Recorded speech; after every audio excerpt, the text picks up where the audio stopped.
entire state of Nebraska, or is it divided up into districts? It's divided up into districts, and my district is a slice down Lincoln. There's part of it over by Air Park that's not represented in that. And then it's Waverly, and Norris, I suppose that's called Hickman and Firth, and Martell.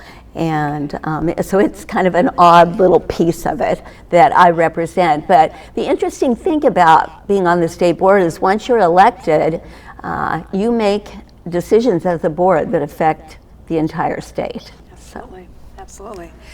So how are you reaching the voters in that kind of slice of school district that you're talking about? Well, it's kind of crazy because I've taught both in an urban school here in Lincoln and a rural school. And the kids that I have taught over the years, I think this is, if you count Nebraska now, 44 years, and then I have some years in those other states as well.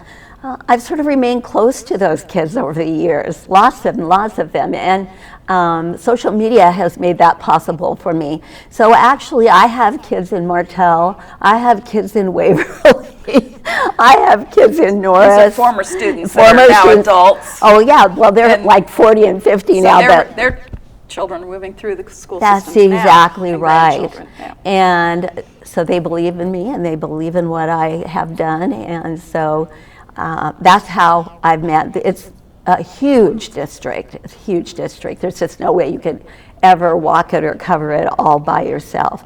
So they're stepping in and helping me. Wonderful, wonderful. So you have broad experience for over many, many years. How did you come to the decision to run for this? It seems like you just retired. How long have you been in retirement? This is my fourth year. Fourth year. So how did you come to the conclusion that this would be a good fit for you at this time in your life? Well, actually, the day I walked out of Lincoln High to retire, which is really hard for me to do because I still love teaching very much, I said to two very dear friends of mine, someday I'm going to run for the State Board of Education, and you'll have to help me with that. And they both agreed. But I've never been a person to sit around and watch life go by. I've always wanted to be right in the middle of it. And I made the decision for District 1 because I admired the person that was there before me so very much. And when she decided to step down, I thought, okay, this is an opportunity for me to decide if this is what I want to do. And I was worried about a few things in education in Nebraska and thought, because I have this wide array of experience, I've taught in middle school, high school, and college, and in a variety of places, and urban and rural, I thought, it's a good time for me to step up and say, here, I'll serve Nebraska's kids just a little bit longer. And so that's why I decided. I was, concerned about some issues, and I have the time and I have the passion still. My health is good. I thought, let's go. Let's do this thing. Absolutely. Yeah. So you've mentioned some issues that you are particularly interested in. Could you describe some of those for us?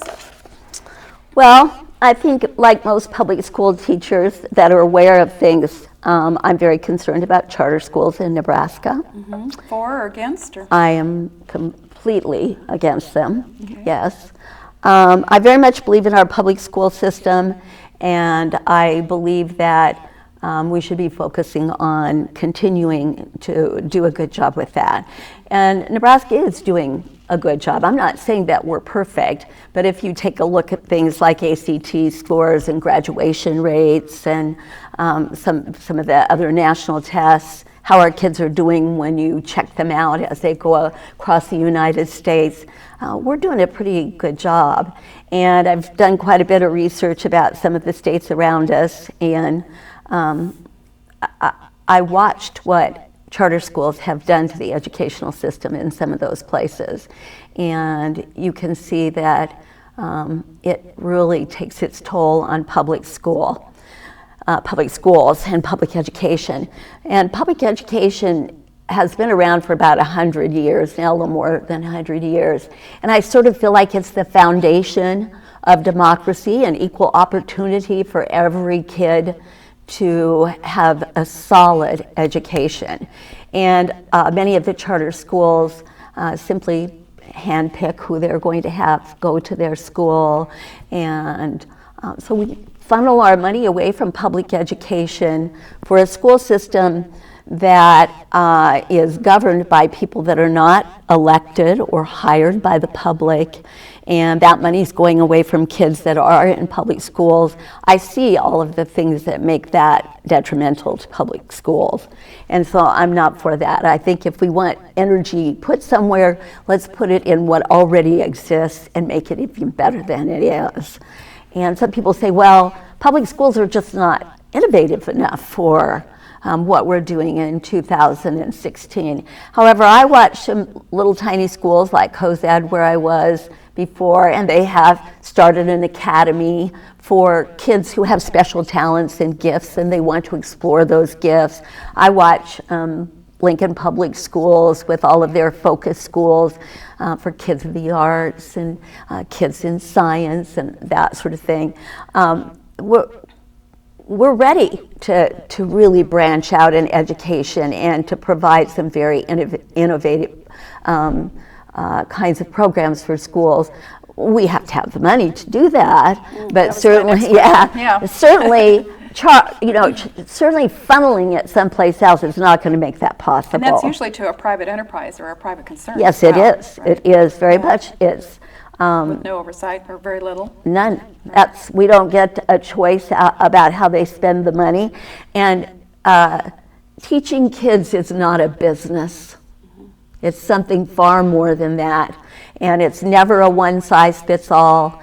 And when we start thinking about one-size-fits-all in education, we get in big trouble because kids aren't one-size-fits-all. Well, there is a larger conversation going on nationally, as you're well aware, I'm sure, between charter schools and the public school system, and the public school system being under attack, teachers' unions being under attack for a couple of decades now. Locally, people are concerned about their property taxes because people who own homes pay a fair share or a larger share. The largest share, probably, percentage of their property taxes goes to the local school system. So do you have any ideas about how these innovations can be installed into a public school system to satisfy that need, but still keep our property taxes at a level that is affordable for folks? There's a yin and a yang there, and a push and a pull, and I know there's a lot of that talk going on about how to solve that. It seems like a perennial problem. Well, first of all, let me say this. I'm a homeowner. I own a home, and my family owned land, and so I know exactly, and so many of my friends own farmland, and they're really feeling the pinch too of paying high taxes. However, I've been lucky enough. I taught IB, the International Baccalaureate Program, and I've been lucky enough to travel some places.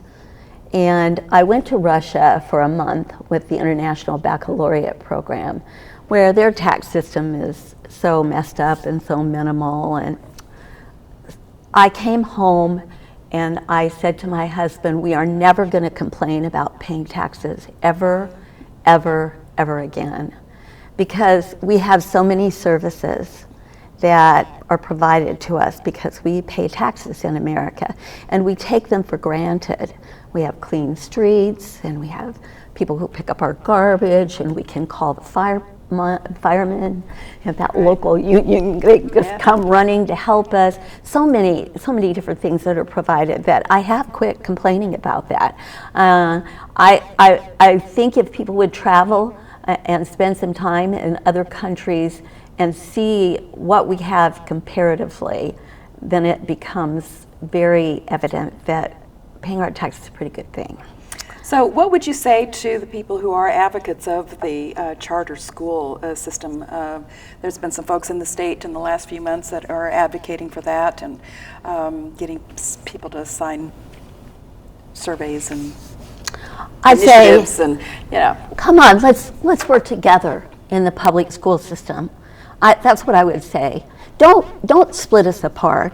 Nothing very good ever comes from dividing and taking it apart and throwing away pieces, and then you end up with chaos. And that's sort of what's happened in many of the states like Wisconsin and Kansas, where, like Kansas, they don't know they're going to have school 4 days a week, what they're going to do with their public school system. And I'd say, come on, let's get around this table, and instead of spending our time in gridlock, let's put the kids where they're supposed to be in the center of this conversation.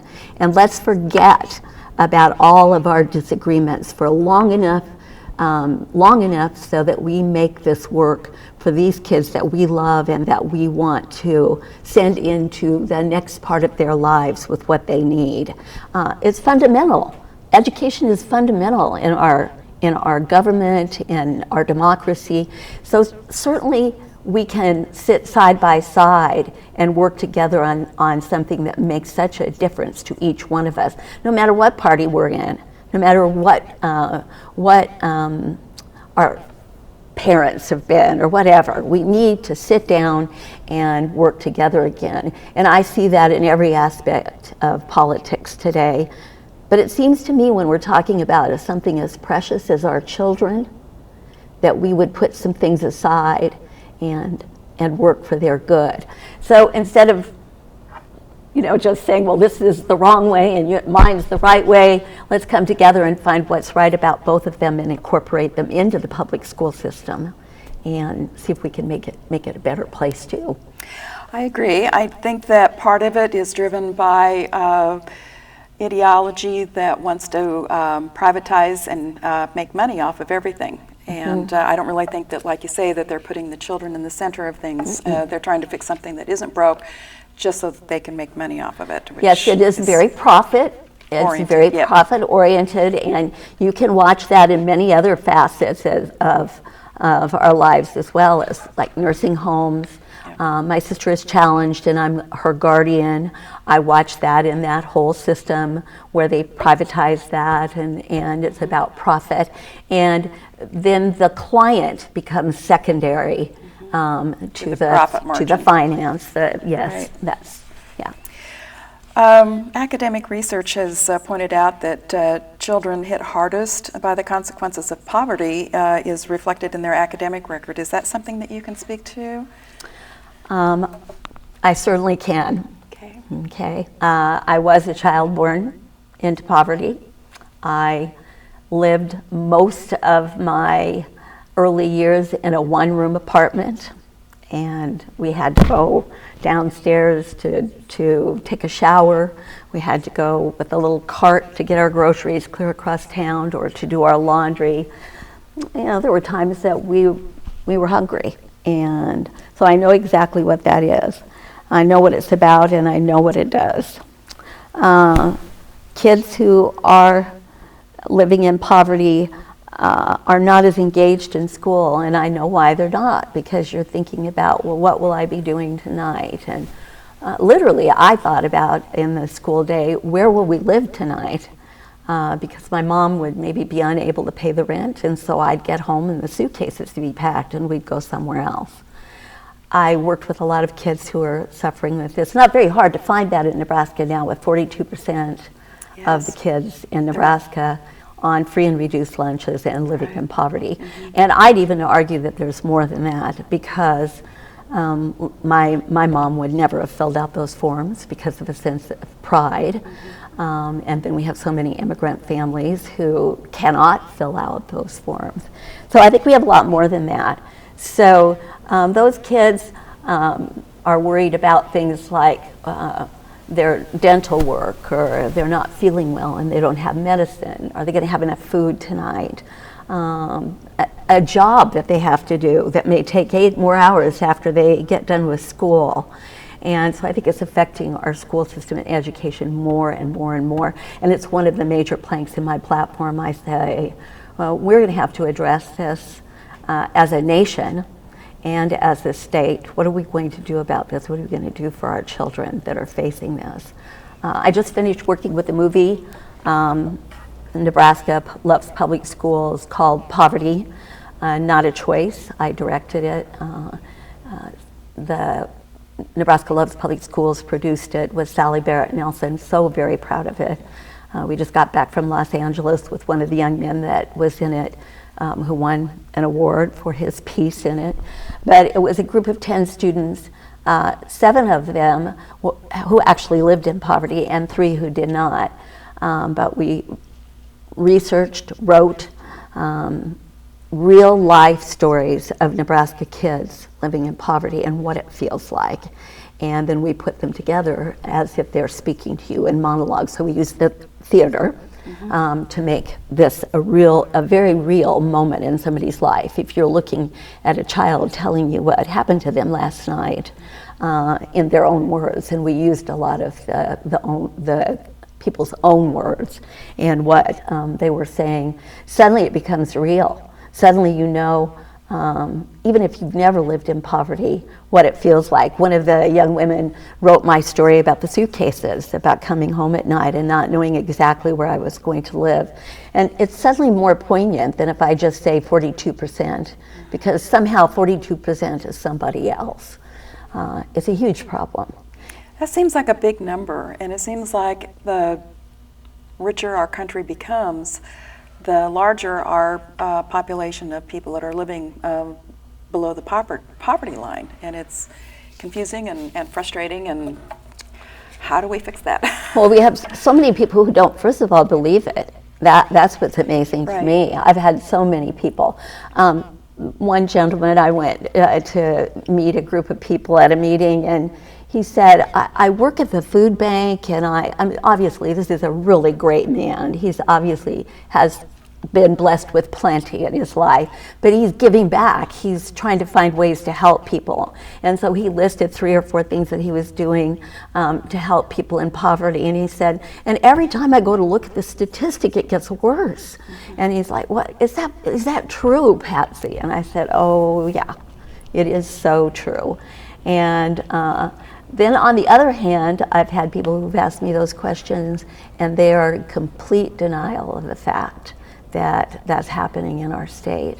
And I think we're gonna have to face it head on and somehow convince people that that's going on. Would that be part of your State Board of Education duties to mitigate the effects of poverty on the educational system? Yes, it is. So that would be your foghorn or whatever. That would be, that's one of my number one, yes. I mean, I have several things that I'm very interested in, and that's one. And but I think so many things are connected to that. I want you to know that. Like, I think the health issues that are involved with that. Children who live in poverty are very lonely. Obesity is something I've fought my whole life, and I know exactly why, because I would spend long hours by myself. And so bread was cheap, butter was cheap. Sometimes I'd be so lonely and so bored that I'd eat a whole loaf of bread. Well, that has consequences in your life. And you could give kids 1 meal at school, maybe 2 meals at school, but when they go home, they have to find good food, healthy food. So I think health problems, dental problems, social issues, achievement issues, like the achievement gap, all of that is so tied into this issue of poverty.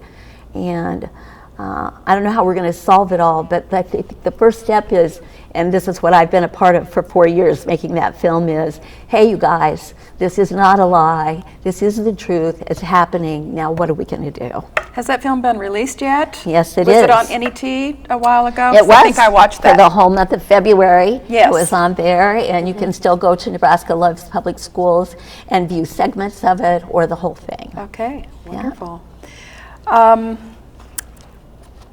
You attended the Democratic, the state, the Nebraska Democratic Party Women's Caucus event titled Women on the Run the other night, and I was there, and you did wonderful, as all women candidates on the stage did that evening. Can you tell us about that event a little bit, and what is your connection to that? Well, first of all, I felt sort of new there, even though I've been around for quite a while. I felt like a beginner again, because I haven't been particularly involved the last couple of years because my job at Lincoln High was so consuming. I did work for a couple of candidates over the past few years, but here I was with all these incredible women running for office and listening to them. And I don't know if you noticed, but I was the last person to speak. Yes. And by the time I got ready to speak, I felt so humble. I thought, oh, how do I even step up here, to speak after these women who've done so much for so many. And well, I understand that you were Teacher of the Year in 2000, so talk to us about that. That's I don't know why you would feel humble. In 2000, well, I do, because if you're a teacher, you are a servant, and if you can't say that, you're a leader and a servant at the same time. And I think a teacher has to be humble enough to say that, to say I am a servant to the parents and the kids that I'm with, and this is. There's nothing more unselfish than saying that you're the servant of somebody, willingly being the servant of somebody. And so I am humble about that. But I was proud to represent Nebraska's teachers in 2006. And I would like teachers to be less humble and to shout out all the good things that we're doing in education, because there's so many things that I know if the public could come in and just stand in a corner and watch. There's so many good things happening. Teachers, opening up cupboards to make sure kids have enough food, and I know where that food came from. They bought it with their own money, spending long hours after school with kids, and then even longer hours after they're done with that, grading papers and making sure that their plans are perfect for kids. School systems, principals, superintendents, teachers are working so hard to bring parents into the process so that they feel like they can be a part of it as well. I wanted to celebrate that when I was Teacher of the Year. It's not all about me, it's about all of us together. And so I was proud of that. But I'd like to see us all be a little more proud than we are. Yeah, teachers as a whole have a lot of battles, with, like I say, I mentioned earlier, people feeling that the unions are irrelevant and shouldn't, even have a voice anymore. Of course, the educational funding is always seemingly under attack. And then really teaching is more than just a paycheck. It's a lifestyle. It's a passion, it's a commitment, and none of those have price tags. And your responsibilities in education have grown so much. Yes. And because I have been around it a long time, I see that. It's not just about planning my English classes for the day or my writing class for the day. It's about teaching so many things that we've never had to teach before because parents are so busy, they're overworked. And when you talk about that 42% of poverty, it's not just the kids who are living in poverty, it's the parents.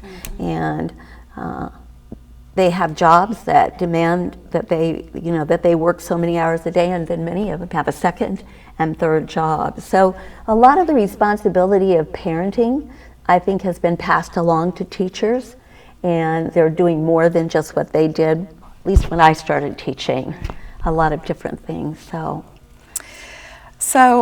there's a lot of other topics for us to discuss. We've probably got about 3 minutes left. We're on a limited time schedule here. Tell our viewers how they can learn more about your campaign. Do you have a website, a Facebook page, email address, and phone numbers that you'd like to share?